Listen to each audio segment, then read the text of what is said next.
You're now locked into Radio Juxtapoz, the home of contemporary art and culture conversation. Coming up today. Don't get discouraged from making stuff because you think like the existing paradigm won't accept you. That world will change. I think you see that in not only in art, but in all sorts of other different parts of culture, you know, like skateboarding, video games, tattooing. Before, it was all seen as like a fringe thing. You're a loser if you did that. And now it's the complete opposite. This is Radio Juxtapoz. It's getting a little hot out there. Summer's just around the corner. I think we're all quietly waiting in anticipation to see what shape or form it takes this year.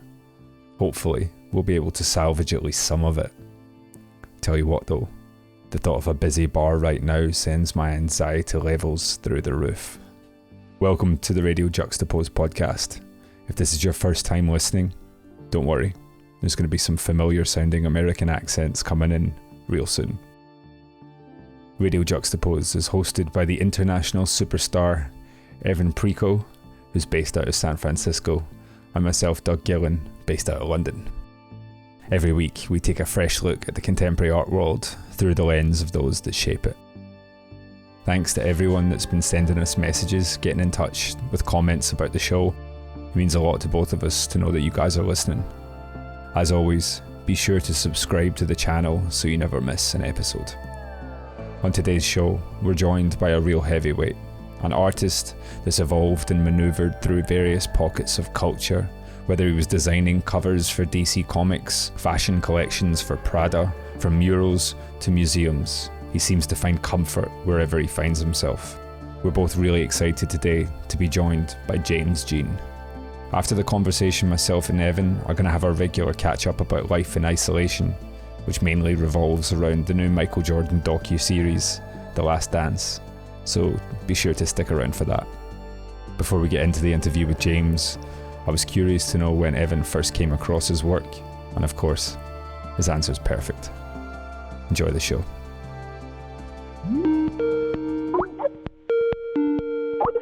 Actually, James Jean was a feature in the first issue of Juxtapoz I worked on in the late months of 2006.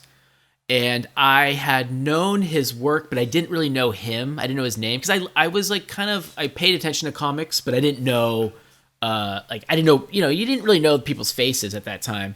But like, you know, when I did a little bit more research at the time, I was like, oh, he's the guy who did these comic books. He's the one who won these awards. He's kind of he's a star. He was a star that all of a sudden we were going to have in Juxtapoz for some of the things that he wasn't a star for. And it like kind of seemed a little counterintuitive for like what we were trying to do. We're coming into Juxtapoz, new editor. I was managing editor. Like we're going to come in with a home run. And it was like, oh, we're going to show James's fine art and not the comic stuff he was famous for.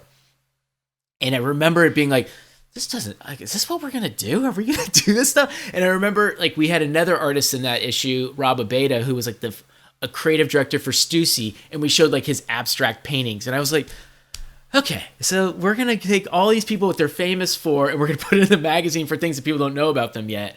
And that was like my first kind of learning about, oh no, that's cool to do stuff like that. That was what was really cool about Juxtapoz. And James was like the guy that I remember. So we had a portrait of him riding a bike somewhere, I think maybe in Los Angeles. And he's been 3 times he's been on the cover. He was like the centerpiece of the Juxtapoz Super Flat show we did with Takashi Murakami. He's just like he bridges so many gaps he bridges so many like genres and so many things that we do and that our scene likes. And he's kind of an all-star. He's an all-star. He's a Hall of Famer. He's the Michael Jordan of comic books, man. Doug, we look like we're twins right now, by the way. I should have wore a white t-shirt. Oh, that would have been weird. That would have been a little much. James, by the way, this is the fastest organizing of a podcast we've ever had. That's the beauty of the lockdown. No one's allowed to go anywhere else. It's like, I know where you are. Yeah, exactly. unless you took the red pill and you're right there at the beach. I'm based out of London just now. Are the beaches busy at the moment where you are? I haven't been, but I've seen pictures. Yeah, I mean, especially further south, like Huntington Beach near, there's like Orange County. It's a little more conservative there, or, red. You mean denial? Yes, denial.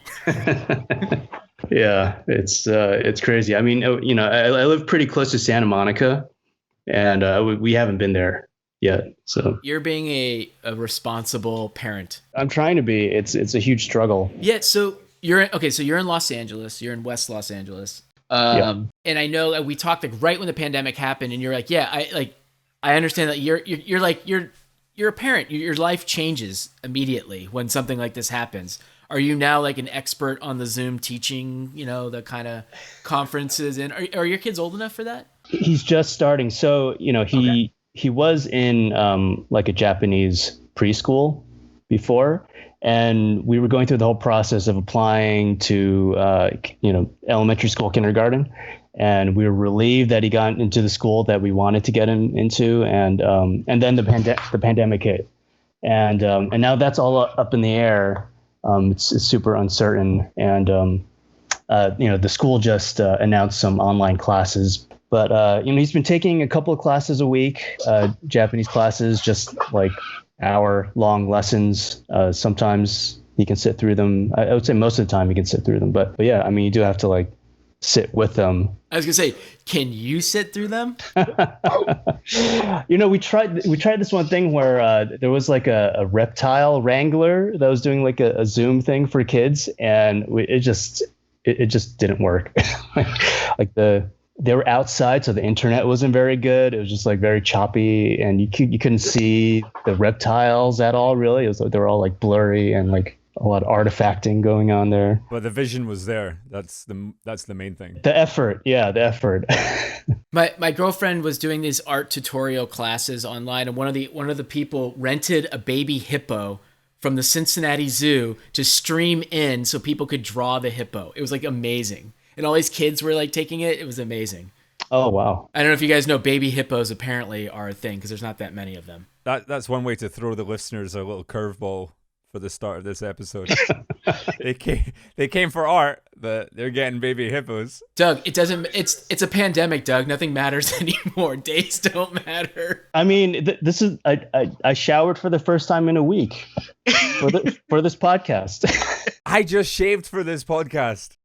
Just before this, I had a full, fluffy, patchy, salt and pepper thing going on, and I was like, no, do you know what? I've got something to dress up for, so I'm going to put on a shirt and have a shave. All for you, James. All for you.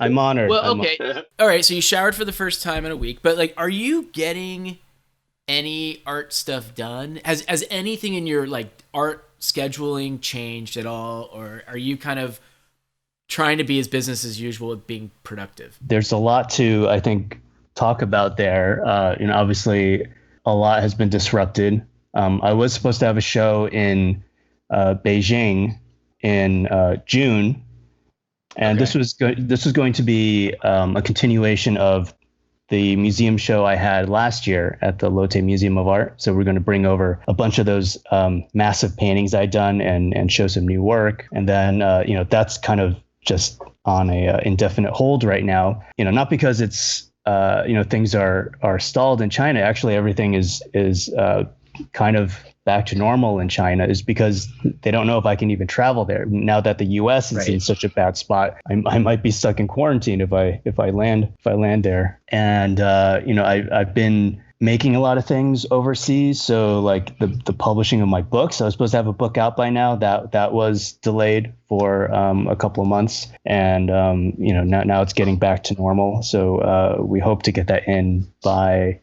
end of July. And then I'm also making a lot of sculptures. So I was making some sculptures in Italy, and they were hit pretty hard. And then I was also working with a bronze foundry here in LA, and they were closed for a while too. I think they're just starting to get back to work. So yeah, a lot has been disrupted. And for my own studio practice, I have a huge list of commissions. So I've just been cranking away at all these commissions. And I mean, I'm busier than ever because of the increased demands on my time with the childcare and the homeschooling and just keeping up the household, because I don't have any help anymore inside the house. I used to, well, I do run the studio out of the house. So I'll have assistants, 3 guys come over to help me out. And now I've rented a isolation studio at my friend's place. So he has like an extension to his house where he doesn't even need to go there. So he's got this back room. It's kind of a small room. And I just have one guy go in there like every other day.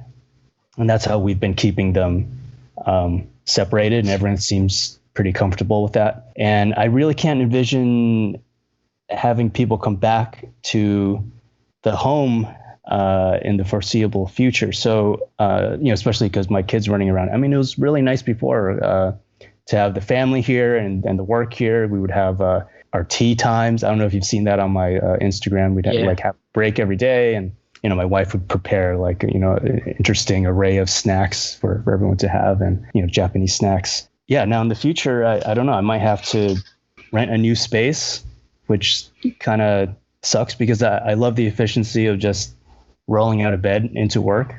I'm always running around anyway. I my time was limited before. Now it's like even more limited, and then if I have to commute, that's just a whole other thing to worry about. Just to contextualize a bit, so your wife, I'm guessing your wife is Japanese? Yeah, yes. But you're from Taiwan originally? Yeah.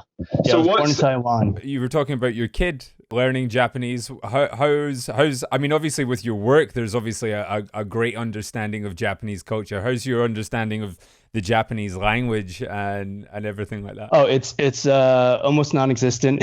It's terrible. I mean, I love going to Japan, and we go there every year, but language has never been my forte. I could barely speak Chinese, Mandarin, and that might have happened because when I grew up, my parents also spoke Taiwanese, which is a dialect that they kept as like their secret language, so they could speak in code, so their kids wouldn't understand what they're talking about.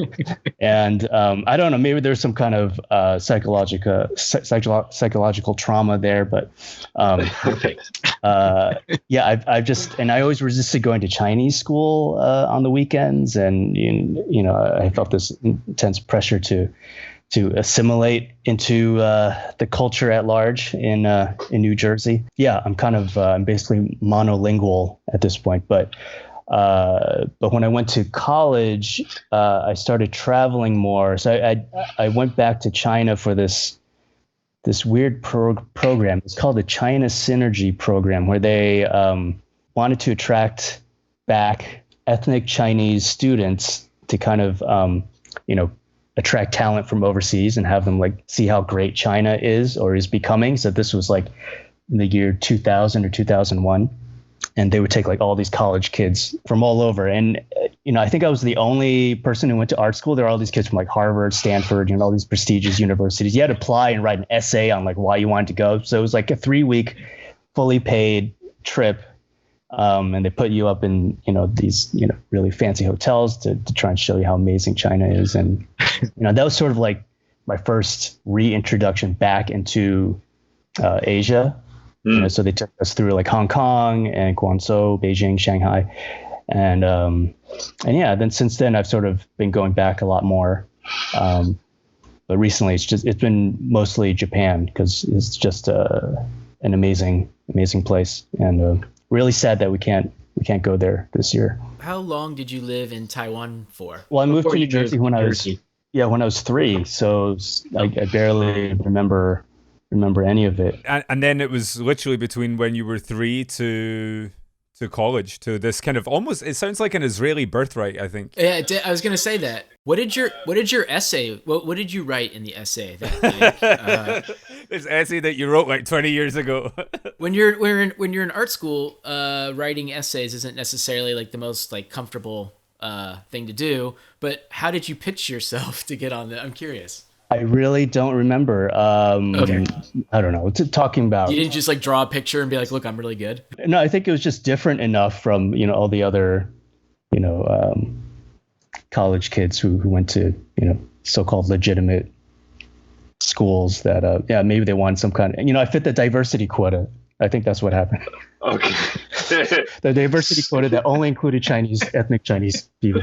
Because we've had a couple of people in from New Jersey. So what was New Jersey like growing up for you? Obviously, you were into comic books, but was culture or arts and culture kind of like was there a big presence of that in the home? No, I had basically zero culture, and New Jersey is just there's a lot of great nature in New Jersey, but also a lot of strip malls, and it was very bland. I don't know, there's something about New Jersey that creates a lot of artists, right? Like Matt Saki is from New Jersey, Cause, Robert Lazzarini. Actually, I think we grew up in the same town.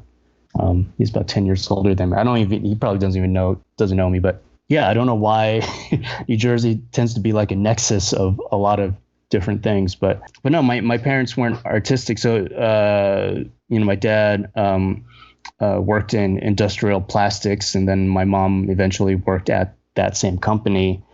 And, they just, moved over because my dad got this opportunity to move the family over there. It was very prestigious at the time, because when he grew up in Taiwan, he grew up on a farm, and he would always tell stories about how you'd have to, make straw brooms and sell them at the market.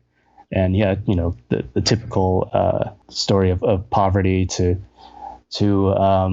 middle class America. Right. Yeah, exactly. Achieving that American dream that was so elusive back then. It's kind of ironic because now we see how the tables have turned. I was going to say, the tables have turned. It's interesting because I'm glad you brought up Matsaki, because he's been making a lot of paintings recently. You can see on his Instagram about that kind of are reflecting on his childhood of kind of being in America and sort of being a little out of sorts about fitting in, or kind of being accepted. And he always knew that he could draw his way out of a situation. Because I remember he described it in our podcast we did with him. But for you, what were like the kind of cultural things that you gravitated towards as you were growing up? Well, I think when I was 13, a friend of mine showed me a comic book for the first time, and that blew my mind because I was always drawing, and I knew I could, could draw, but I didn't know what to do with it. And there were no like art books in the house. There was no discussion about the art world or going to museums really. And when I saw comic book, that sort of represented like this like whole new portal of possibility of using the drawing for something kind of expressive and useful in terms of letting your imagination kind of become visible. And I just became obsessed with comic books, and I would just I'd ride my bike to the comic book shop every week, and actually, I grew up delivering newspapers with my dad. So he would give me $5 every morning that I would deliver the newspaper with him. And that would be my weekly comic book allowance.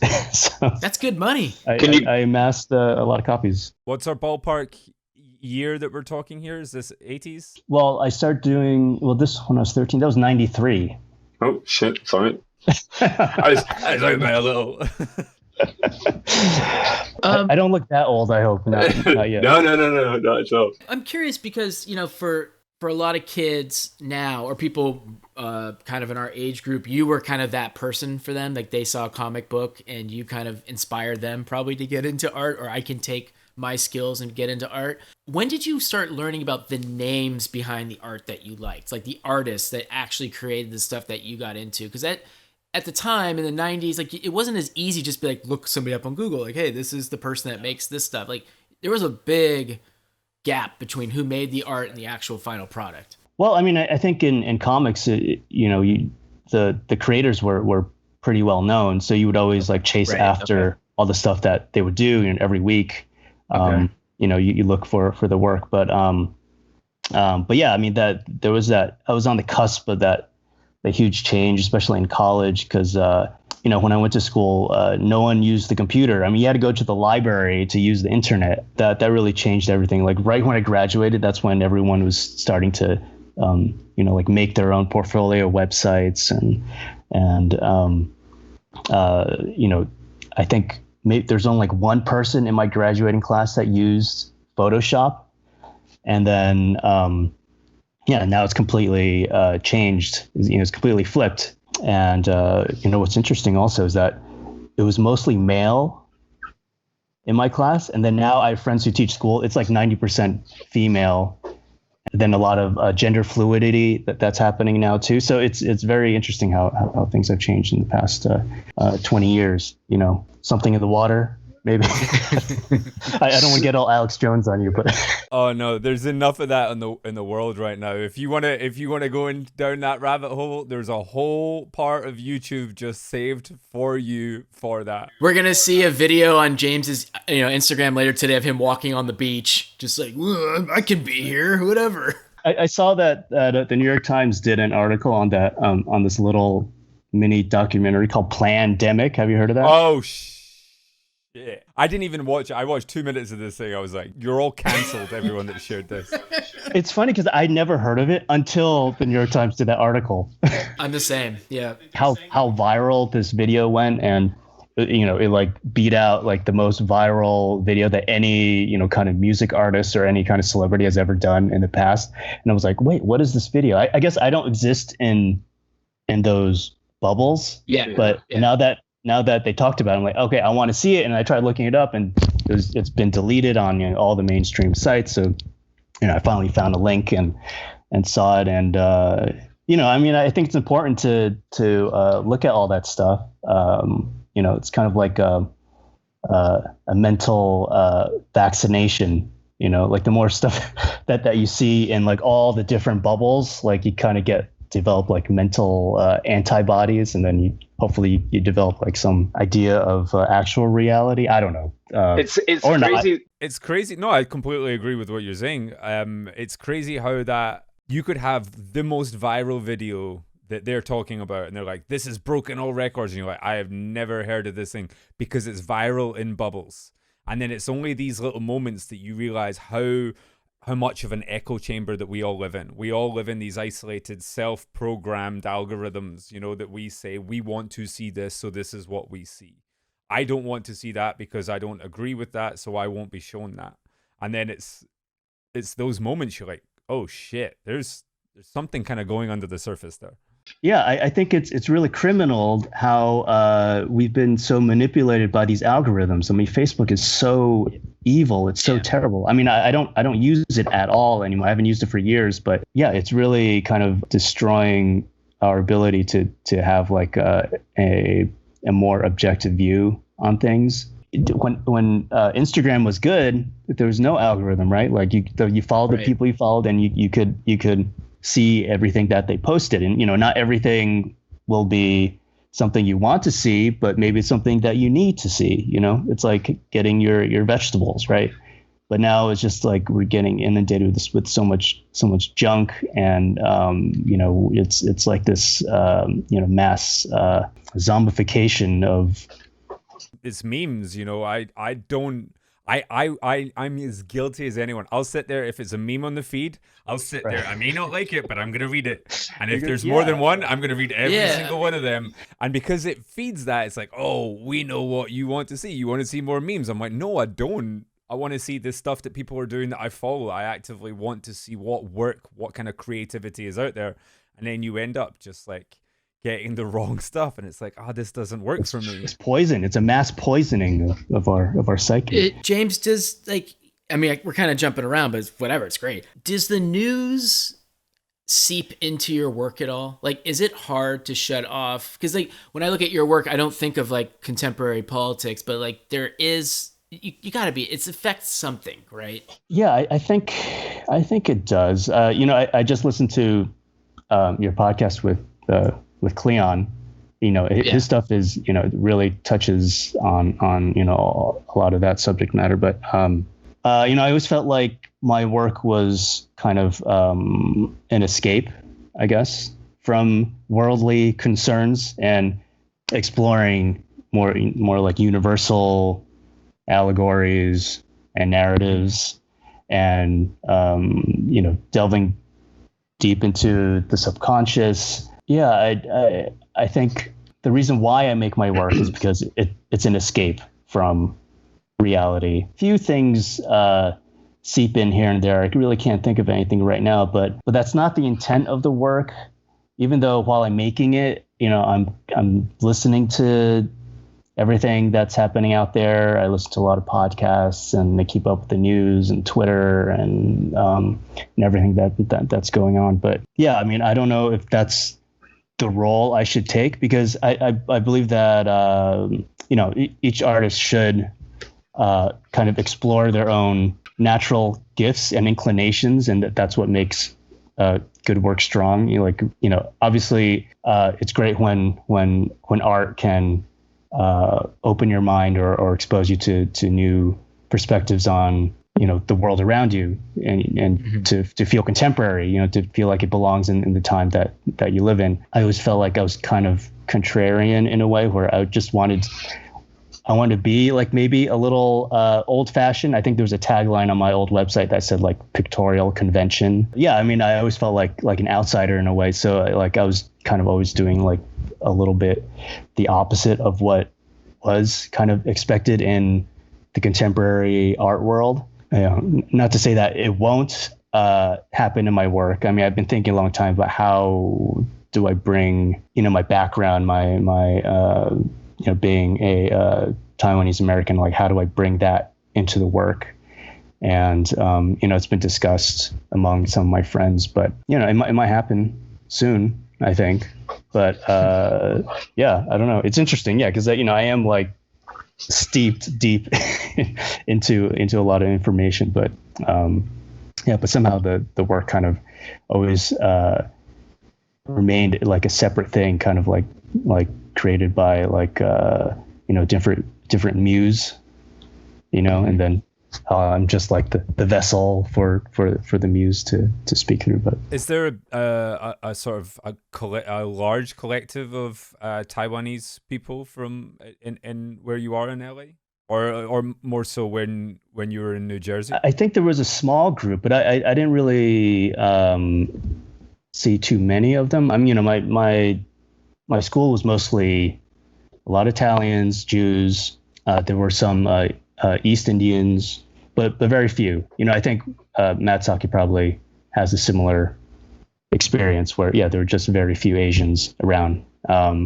I think in California there's a lot more, and I feel that when I moved here to LA, the community just seemed much more developed, and there's just a lot more people that looked like me running around. It was yeah, I would say that about my experiences growing up in San Francisco area, is that it was basically white kids and Asian kids, and that was basically it. Almost like 50%. Yeah, I think I would have had better self-esteem maybe if I grew up in an environment with more of my peoples. Wait, you have low self-esteem? I'm always curious about like when you got out of art school and you started walking into some of the comic book offices, studios, art directors. How did those like initial interviews / portfolio reviews go? Like, did you get denied a lot, or did you kind of break in and it was like go? Well, when I graduated school, my portfolio was full of these like very elaborate like narrative paintings. I wanted to be a painter. What did you graduate with, James? Well, I graduated with a BFA in illustration. That's what I thought. Okay, all right. And because the illustration department, had a focus on learning, anatomy and technique, and as opposed to the fine art department, which focused mostly on critique. But yeah, the plan was I was going to try and do maybe like some editorial illustration or book covers, and then try and be a painter. And I got rejected everywhere I went because my portfolio didn't look like an illustration portfolio, and people didn't know what to do with it.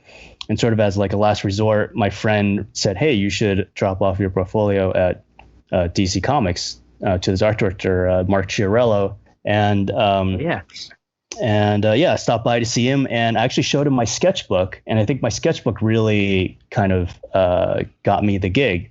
And I wasn't drawing comics at the time. I mean, I never really did draw much comics at all. But then I got a gig doing Fables, this book published by Vertigo Comics, for like 7 years, like in a row. So basically, I had this assignment like every month.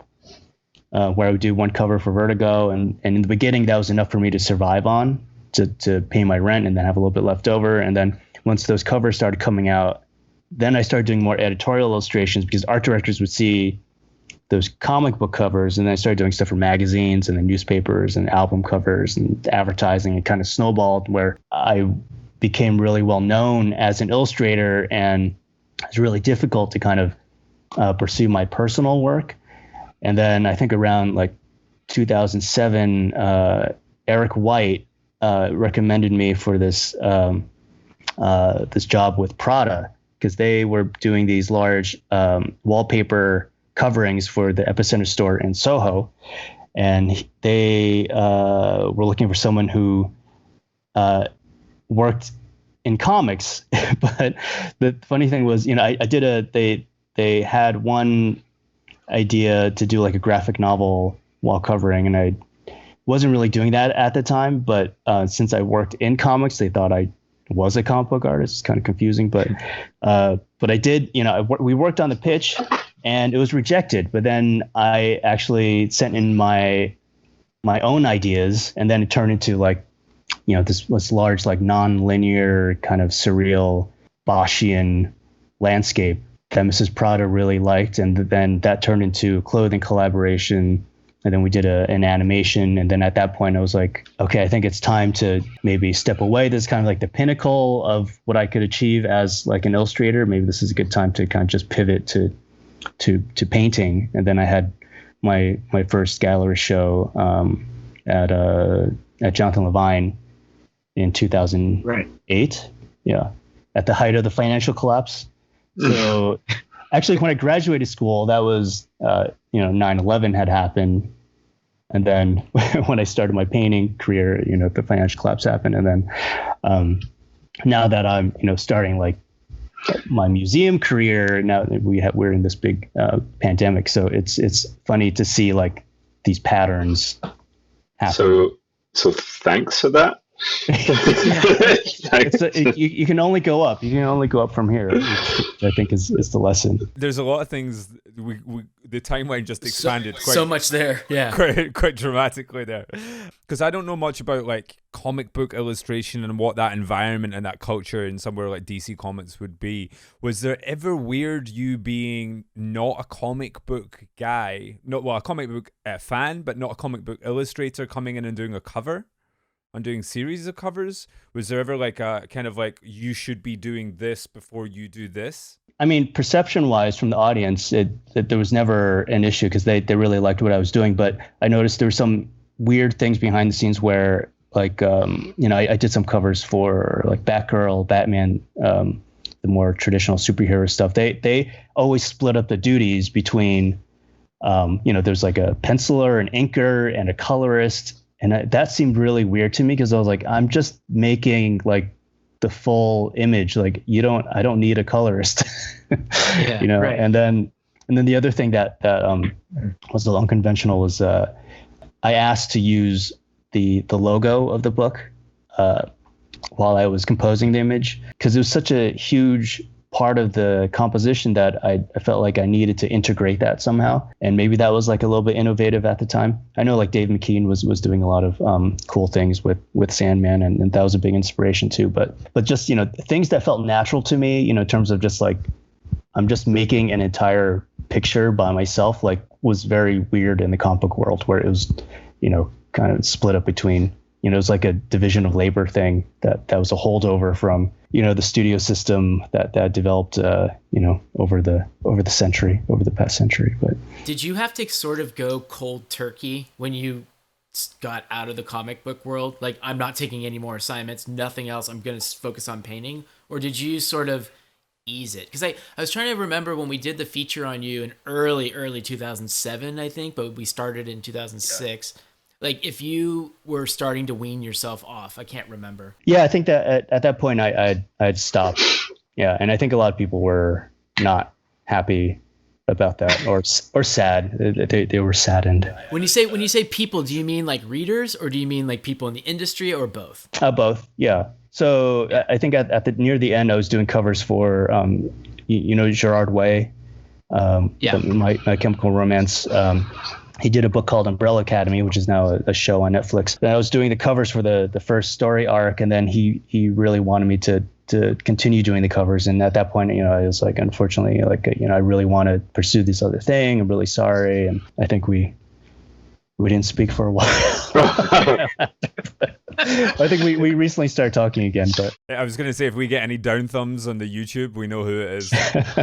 One thing I'm interested in is why is there a distinction between an illustrator and an artist? Well, that's a very interesting question. And I think Juxtapoz plays a large part in that question because, you guys, you were founded by Robert Williams, right? And he's always been like this outsider guy that always felt like he never got his due in the so-called legitimate fine art world. And as Juxtapoz has evolved, you've sort of straddled that line. You feature work that is very illustrative, and you do feature work from illustrators, people who do commercial work, and then also artists, people who function in the art world. And if you look at just the basic activity of everything, it's all commercial. And so I don't think that I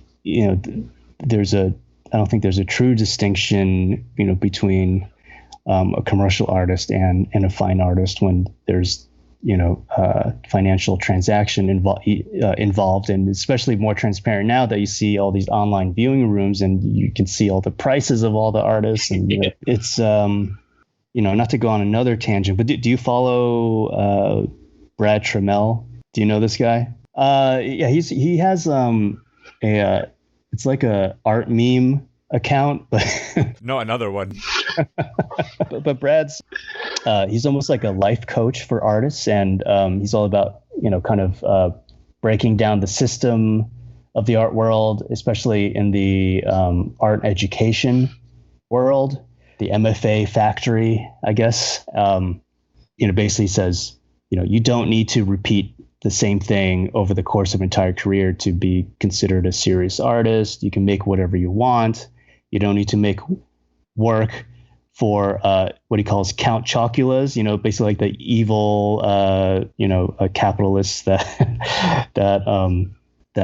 rule the world through their wealth. Yeah, you should make work for your friends, develop your own audience, and I always felt that I kind of did that on my own for a long time because I was on the outside. I was never kind of accepted into the art world for a long time. Being an illustrator or a comic artist, which I never was a comic artist, but I just did the covers. That was sort of like doing porn and then trying to be like a Hollywood actor, right? That there's like a stigma. Yeah, maybe. Yeah. It's kind of a stigma. And it was weird too, because certain comic book art, like R. Crumb was able to make it into that contemporary art conversation. Right. It took a long time, obviously. Robert sort of did and kind of didn't, but it always came down to like those comic book covers they did. Like I've now recently seemed to get more respect than they did back 20 years ago. Yeah, I think it's just a matter of time. And, because when that work came out in the beginning, there was a stigma too, especially, with Robert Crumb, when his comics were being made, there was a lot of, negative reaction to it. Was he racist? Is he misogynist? But now when you see him and he's like this cute old man, it's like a different, the perception changes, it's like, it becomes it's a part of history of a different era, and it gains a historical importance, especially when, like a major blue chip gallery creates that story, that mythology, that context, that translates into money. So yeah, it's a very tricky, weird thing that I'm still trying to navigate, and I'm even unsure about how I'm perceived in some ways, and I try not to worry about that too much. Of course, it's always in the back of my head, but the thing that keeps me going is that I just want to keep making my work, and I have this anxiety about like surviving, but even now, but I just love making things, designing things, and putting things out in the world, and sharing it. And if I'm not part of that conversation, that's fine. But yeah, it is something that something to contend with. Well, it's interesting because I think it was maybe just even 5 years ago, you and I had that conversation with Takashi, which ended up making the Juxtapoz Superflat show. And he seemed so shocked when we were saying there's a lot of artists that don't get this recognition, like that are like kind of that deserve this, or that like this contemporary art circle was sort of blocking a lot of entry points. And he kind of seemed a little surprised by it, I think, in that conversation, even though he understood it. But like, it's amazing how in 5 years, how much that's changed, which is great. It's interesting to see Takashi's perspective because, there are some blind spots, I think, because I would bring up maybe some, European painters, and he wouldn't know, like famous European painters, and he wouldn't know who they were. And that was a little bit shocking. But yeah, I think, he's been in the art world for a really long time, but now he's kind of pivoted to all sorts of different areas. Social media icon. I mean, I don't even know. It's fashion icon, a little bit of it all. Yeah. Yeah. I think that's been an interesting part of what he does, is just really getting deep into emerging culture, YouTube streamers and, influencers.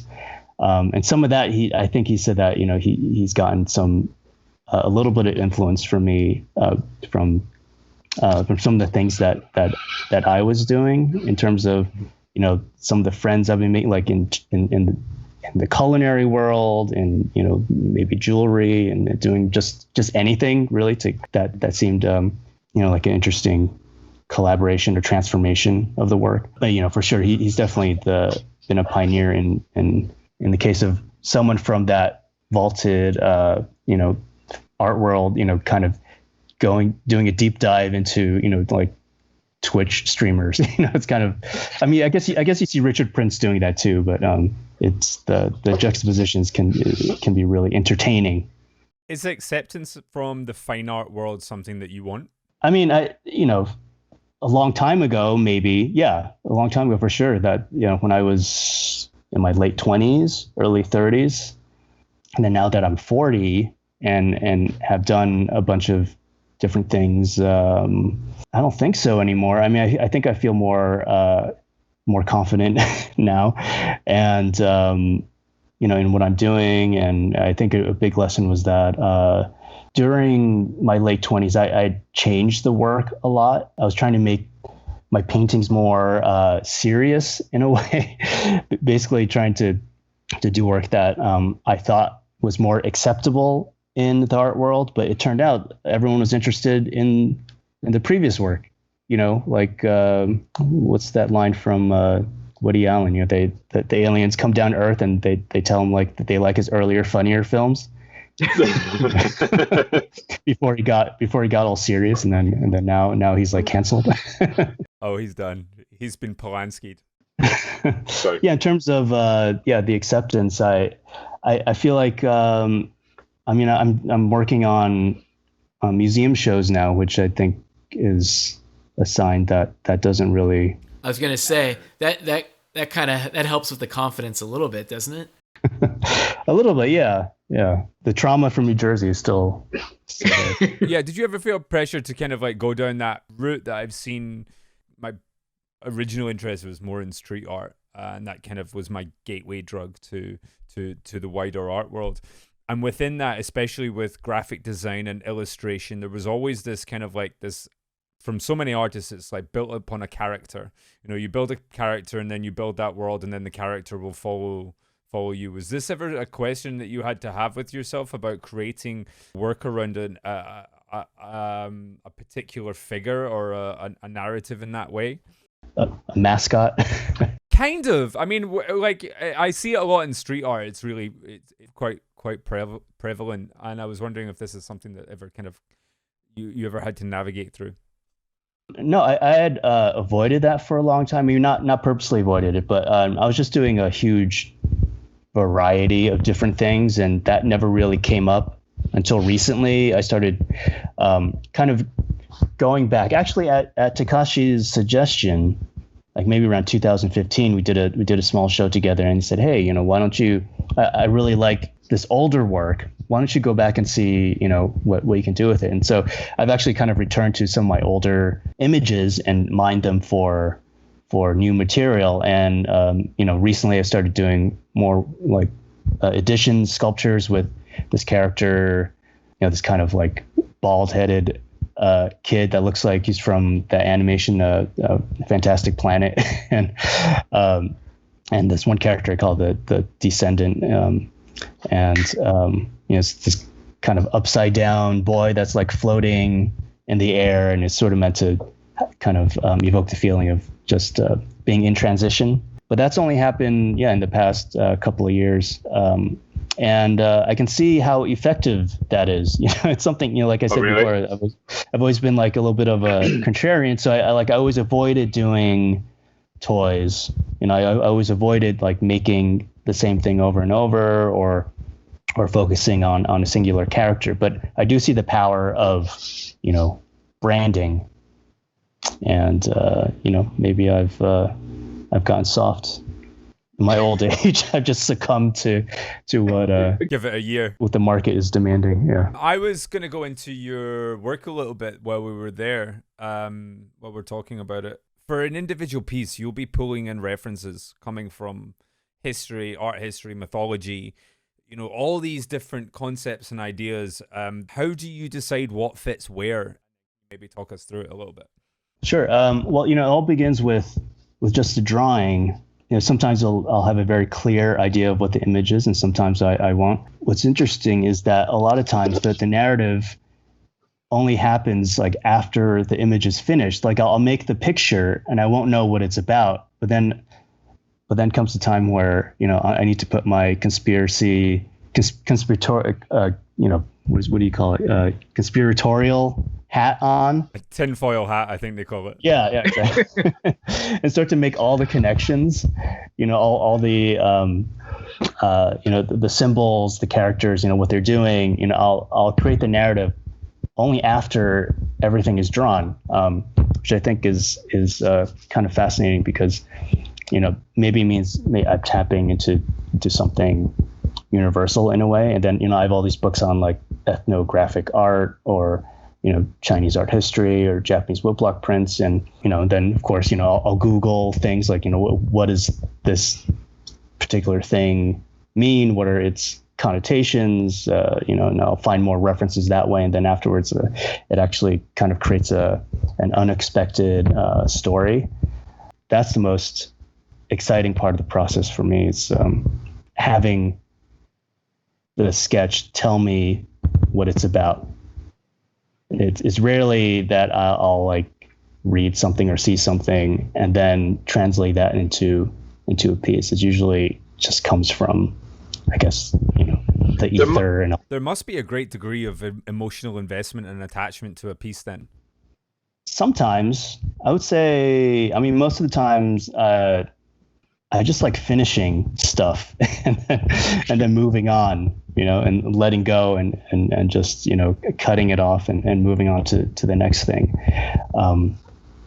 I think part of that process of forgetting is very important to me.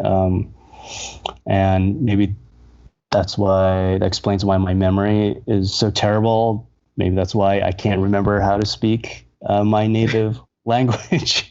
Maybe that's why, I try and forget a lot of the unpleasant things that happened to me in the past. I don't feel bad selling a painting, especially because a lot of the paintings that are sold go to collectors that really love it. I think it's really rare to see a work of mine at auction, which I think is like a whole other conversation. I've talked to Takashi about this a lot. He always says he needs to have like a certain amount of work in circulation in the secondary market, and he keeps close tabs on it all. But yeah, I think talking to a lot of art dealers and people I work with, they do remark upon how like impressive the retention rate of the work is. People hold on to it for a very long time because they actually want to live with it, and they're not buying it because it's this recognizable commodity. Does it bother you whether or not the collector, or even to maybe slightly lesser degree the audience, sorry to kind of keep asking, does it bother you if they understand your references and what it meant to you when you were making it, or does it, you just don't care? No, I mean, I think the work has its own life and its own story to tell. I resisted for a long time to explain the work, but again, maybe my instincts were wrong, because when I did my museum show in Seoul, the curators wanted me to explain all the paintings. So like I spent a lot of time writing about the work, and then people love the explanations. I mean, I even did like, what do you call it? The audio guide. Audiobook. I listened to that on YouTube before this. It's up. It's an audiobook up on an audio guide up on YouTube. There is? Oh shit. Okay.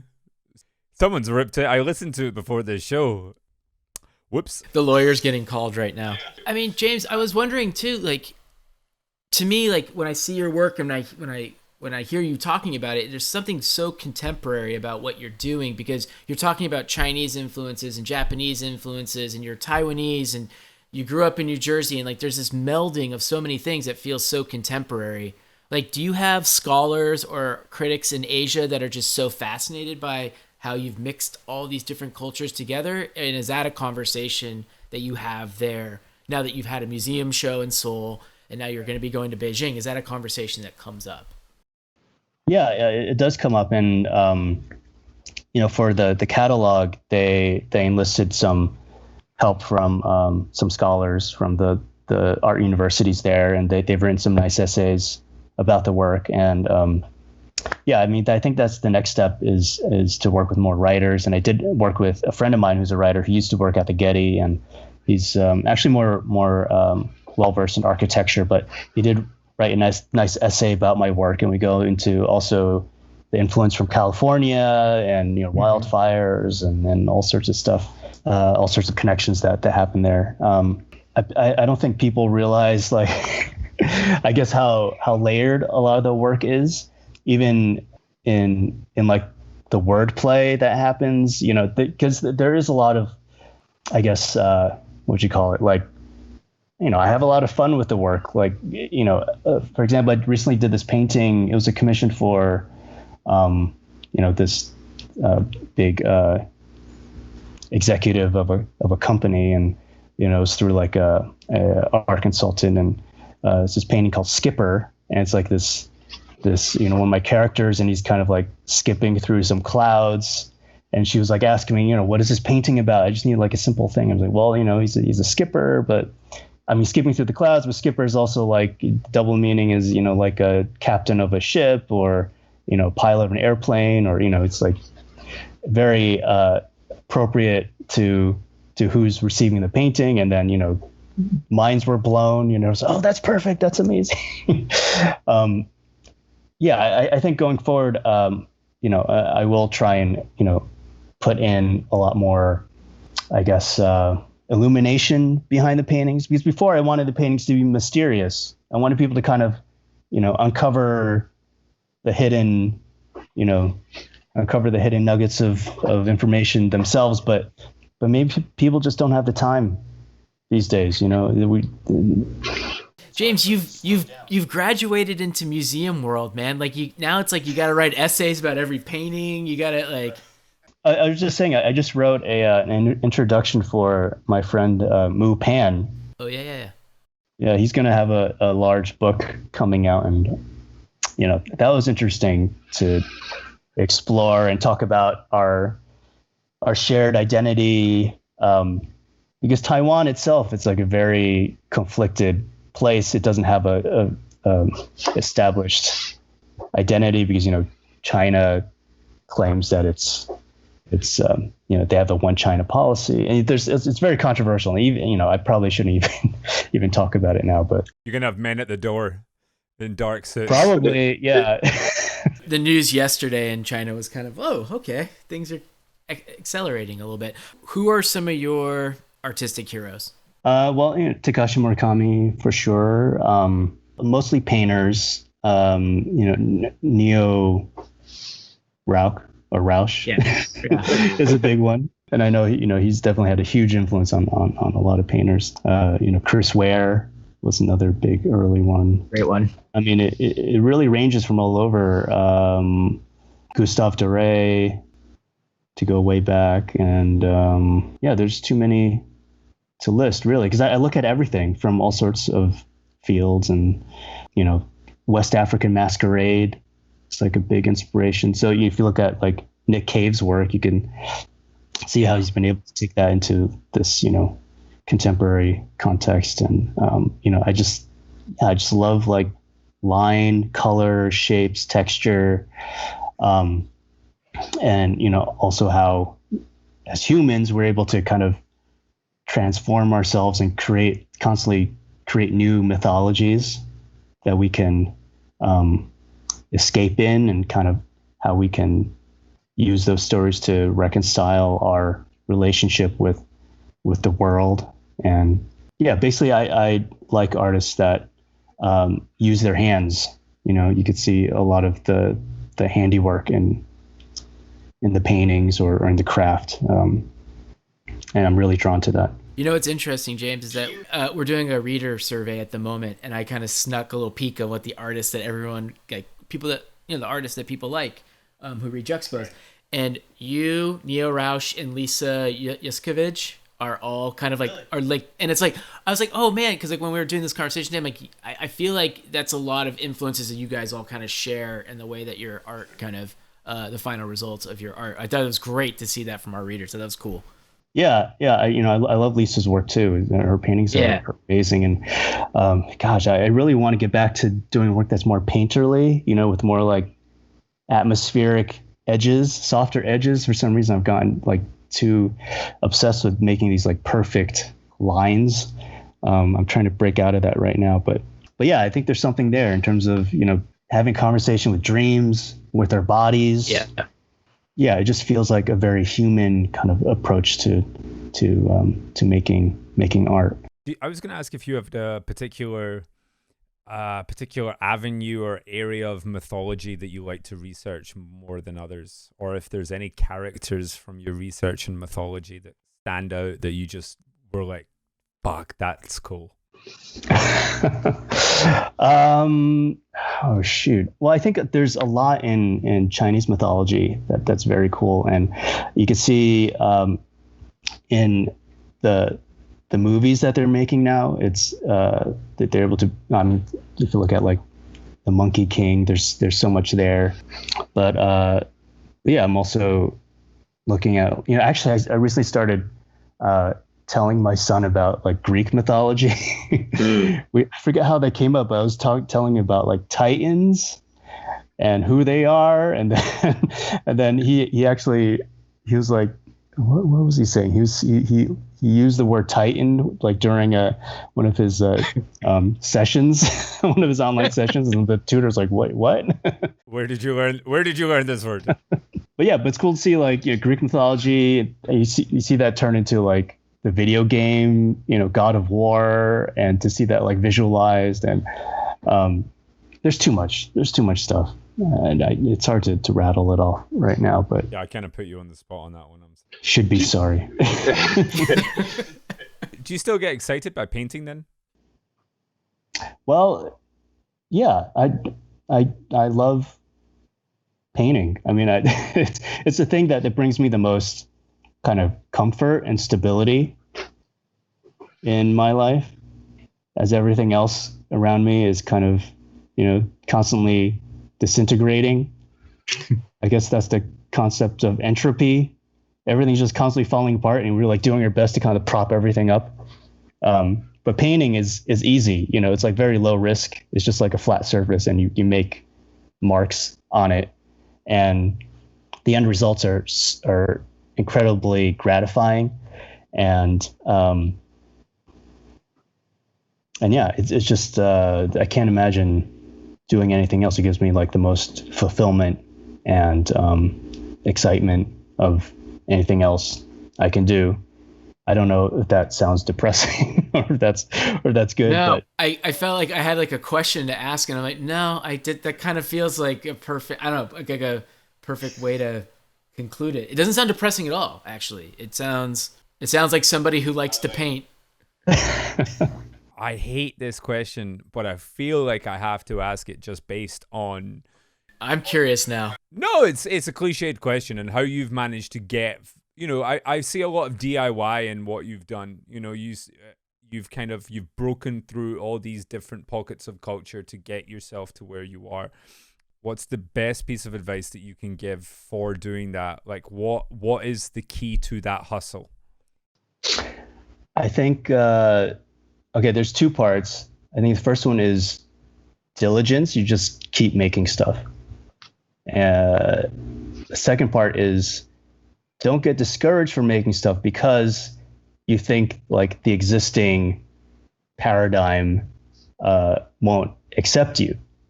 The thing is, that world will change. When I graduated from school, the world was a certain way. We thought it was going to function a certain way. You had to do certain things to succeed. That all has completely changed. I think you see that in not only in art, but in all sorts of other different parts of the culture. Like skateboarding, video games, tattooing. Before, it was all seen as like a fringe thing. You're a loser if you did that, and now it's the complete opposite. Now the people who are great at doing those things and practice those things, they're at the top. They're making the culture. They're leading the way. So I think it's important to, just never get discouraged thinking that, the world is never gonna. It doesn't work that way. I can never. They'll never accept me. Just keep making the work that you believe in, that excites you, and then you'll end up being at the forefront down the line. Love it. That was fucking beautiful. That was what we came here for. That was the gold. That was really good. One last thing, just to make sure we cover it. We did kind of cover it, but like, is there anything immediate that you have coming up? You've got the show coming up in Beijing, hopefully. It's amazing how the world has turned. Doug and I actually ran into Mark Ryden in New York right when the pandemic was taking off in America. Yeah. And he was saying how it was the opposite. Like, he couldn't go to China because the pandemic was in China. And now it's flipped where he can't do his show because they're worried about him going there. And now you're in the same situation. So it's like been a weird flip in just 2 months. But so we have the show coming up in Beijing, hopefully by the end of the year. Yeah. And a book hopefully by the end of the year. Yeah, there's a lot of stuff in the pipeline. Schedule's very full. We were worried about selling stuff during the pandemic, but it seems to be fine. I think the only tricky thing was, sort of attaching like charity to the sales. That was like a tricky thing some people were dealing with. I know some friends said that they were going to donate a portion of the proceeds, and then there was a huge backlash in terms of people saying they were, disaster capitalists and things like that. And I think the approach is to just sell your thing like as normal and then do charity separately. Don't conflate the two. Don't try to use charity to kind of, inflate your sales or you do it 100% for the charity. Yeah. Don't All or nothing. Yeah, exactly. It's funny that you bring that up because I've been noticing that pattern a lot since this, and I find it quite hard to pick apart. Like, can I tell this is coming from a genuine place, or does this just look like an opportunist coming in? And there's such a kind of nuance between deciding, and it almost makes me feel bad because I'm like, I know you're just doing this for the hype. You should look at the products too. Some of the products are very cheap. T-shirts, or you don't want to create more waste in the world too. Yeah. That's like another thing I'm anxious about. Where I record the podcast, because we're having this issue with these blue jays that are squawking outside my window at my cat all day long. And this morning I came out of my bedroom and I walked into the living room, and the blue jay was in the house staring at the cat. It climbed through the window.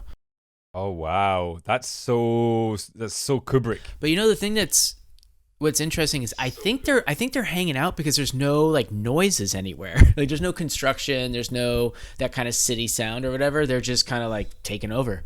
It's quiet. Are they intimidating birds? We don't have blue jays. Are they just like aggressive pigeons? They are fucking aggressive. These things, they've dive bombed at my head twice. These are the things that you start noticing. If you sit at home long enough, you start seeing these trends that I never knew before. Do the birds actually exist, Evan, or are they a figment of your imagination? They could be my imagination. That's the question. How are you, man? I'm good. I am losing it. Definitely snapping. Coming to the end of the sanity train. Boop, boop. It really does become a little bit like Groundhog Day, doesn't it? There was this rush when the world fell into this pause that like the art world was like, we're doing, viewing rooms, websites, whatever, like all this stuff that was like the art, we're going to keep it going. And keep it. It's nice that things have kind of gotten to a pace now where it's like, you know what? It's just kind of back to a little bit of like art's being made and that's enough. Yeah. I was getting a little bit like, okay, I mean, how self-important can we get? Even though this is like what I love. But I think it's getting back to a better pace, I think. I don't know how sustainable this like Instagram live conversation over nothing can go, how much longer this could go, but are people still doing them? I haven't been watching them. Who are you talking to, people? You know what? It's actually a really listen good to point. our podcast, guys. What are people actually doing with their time? I know I'll tell you some things I'm doing with my time. I'm working like 14-hour days, just trying to like re-engage with certain parts of the Juxtapoz business that I wasn't really involved with when I was traveling so much. But I'm watching Mad Men, and I don't know why that one seemed attractive to me, but like I just saw it on Netflix. I'm like 7 seasons, 92 episodes. Go, let's do it. Okay. What have you learned? What's your big takeaway from it? The advertising world, full of dicks. A lot of, I don't know. It's like telling a good story trumps all, both in the advertising concepts that are in the show as well as the show itself. Because not a lot happens in the show, and for some reason, it's just a good story. And it's just like a good story sometimes. I remember thinking that when I was watching it. I was like, oh, okay. I'm watching, but not much is happening here. When did the dragons come in? Are you a dragon guy? You're a oh Game of Thrones guy? No. I think that's why we get along, because you're not a Game of Thrones guy. I'm not a dragon guy at all. No. You can keep your wall rocks. No, what are they called? Warlocks. Wall rocks. You can keep your warlocks and your wizards. Thank you very much. I have a question for you. Did the Michael Jordan documentary make it over there in any sort of way? Yeah, I mean, Netflix works like that. Okay, I see. The thing is, it's not on Netflix here. It's on our regular TV. Okay, in that case, I take back my sarcastic comment. But I did see that Netflix was producing it. I'm like, well, what is it? I don't understand. So, okay. I started watching it 2 nights. Funny that you bring that up. I started watching it 2 nights ago, and I'm gutted because we missed a whole avenue of conversation for our last guest, Chip Thomas, who's from North Carolina. So So we could have Exactly, could have right? brought that whole MJ thing up, but maybe it's for the better that we didn't. But what a damn good show. I sounded like such an old man there. Yeah, what a great show. What a really good show. As much as it's a little weird that like Michael Jordan seems to have like controlled the narrative of the damn show the whole time. I'm only 3 episodes in, by the way, so don't give anything. Oh, away. I mean, you know how it ends. He wins the championship. I mean, he's Michael Jordan. What a just psycho competitor. It's unbelievable. I mean, like I say, I'm only 3 episodes in, so I haven't seen if there's like a real breakdown point, and I think that comes. Well, there's really interesting about, like, they get into this part too about his just insatiable appetite for endorsements. Just endorse whatever he just endorsed so much stuff. And, in an era when like an athlete endorsed like 10 things, he was like in Gatorade, Nike, he like did batteries. I mean, it was crazy. But like his kind of, people are like, well, why aren't you more of a political figure? You were doing all these endorsements, taking all this money. He's like, I just like basketball. It's like, okay. Well, he liked, I know I really enjoyed that. That was a fun killing of 5 weeks of my life. I'm just happy he didn't fuck kids. He's one of the few. Thanks once again to James for taking the time out of his schedule to sit down and talk with us. If you enjoyed that episode, be sure to dig through the back catalogue. There's plenty of gold in there for you to find. For anyone that has made it this far, here's an extra little nugget of gold to keep you going till the next episode. Till then, take care. I gotta be honest, James. The artist who is the biggest prick I've ever met in my life during the interview process was